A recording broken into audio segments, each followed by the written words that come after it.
Hello बच्चों, let's read the question. The question says describe any three conditions that were favorable for the continuing growth of industries in the 18th century India. Question में हमसे पूछा गया है तीन ऐसी हमें फेवरेबल कंडीशंस के बारे में बताना है जिसकी वजह से इंडिया में 18th सेंचुरी में इंडस्ट्रीज की जो ग्रोथ है वो कंटिन्यू रही. So let's read about the answer. Answer says in the 18th century the Indian industries grew due to the following reason. ठीक है, इंडिया में जो इंडस्ट्रीज थी उनके जो ग्रोथ का मेन जो कारण थे वो हम पढ़ रहे हैं अभी. सबसे पहला था availability of iron and coal resources कि इंडिया में आयरन और कोल रिसोर्सेज की काफ़ी जो है अवेलेबिलिटी थी. In India there are a lot of iron and coal resources which are the basis of any industry. ठीक है, इंडिया में हमारे पास आयरन एंड कोल रिसोर्सेज हैं जो कि किसी भी इंडस्ट्री का बेस होते हैं.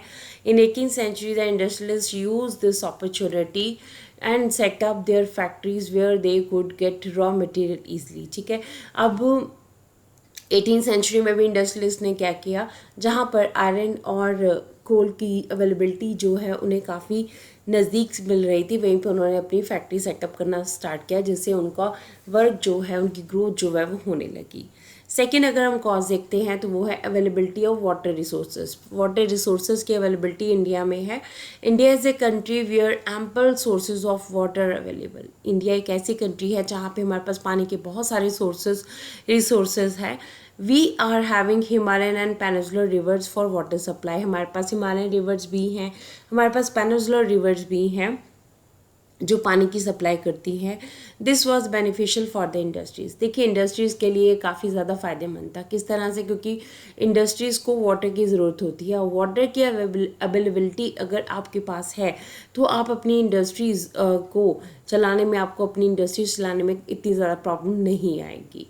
सो वाटर रिसोर्सेज की अवेलेबिलिटी भी एक कारण था. और the last one is abundance of raw material in India. India में रॉ मटेरियल जो है काफ़ी ज़्यादा मात्रा में पाया जाता है. So in India there were a variety of raw materials available. India में एंशियंट टाइम से हमारे पास बहुत सारे रॉ मटेरियल जो है वो अवेलेबल है which were favourable for the industries like cotton and iron और, जो कि इंडस्ट्रीज़ के लिए काफ़ी ज़्यादा फ़ायदेमंद थे. जैसे कि कॉटन एक रॉ मटेरियल, आयरन और जो है वो एक रॉ मटेरियल है. दस the growth of industries continued in India.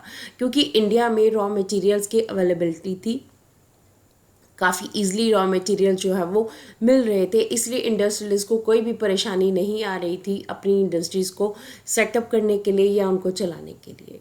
तो इस तरह से हमने देखा कि हमारे पास आयरन और कोल रिसोर्सेज जो है वो काफ़ी ज़्यादा थे जो किसी भी इंडस्ट्री का बेस होते हैं. इसके साथ पानी के रिसोर्सेज की इंडिया में कमी नहीं और ना ही इंडिया में रॉ मटेरियल की कमी है. So this is the answer of the question. Hope so you understood the question as well as the answer. Thank you.